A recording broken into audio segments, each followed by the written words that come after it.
ಬೆಂಗಳೂರಿನ ಹೊಸಕೋಟೆ ಬಳಿ ಸರಣಿ ಅಪಘಾತ. ಸ್ಥಳದಲ್ಲೇ 7 ಮಂದಿಯ ದುರ್ಮರಣ. ಕಾರಿನಲ್ಲಿದ್ದ 6 ಜನ, ಒಬ್ಬ ಬೈಕ್ ಸವಾರ ಸಾವು.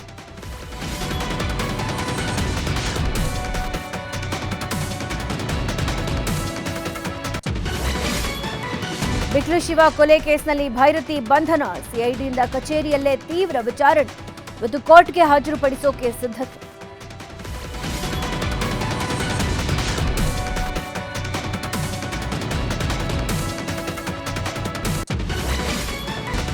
ರಾಯಚೂರಿನ ಲಿಂಗಸುಗೂರಿನಲ್ಲಿ ಭೂಗಳ್ಳರ ಮಾಫಿಯಾ. ಮನೆ ಕಟ್ಟಿದ ಜಾಗವೇ ಬೇರೆಯವರಿಗೆ ಮಾರಾಟ. ಅಕ್ರಮಕ್ಕೆ ಅಧಿಕಾರಿಗಳೇ ಸಾಥ್ ನೀಡಿದ್ರ?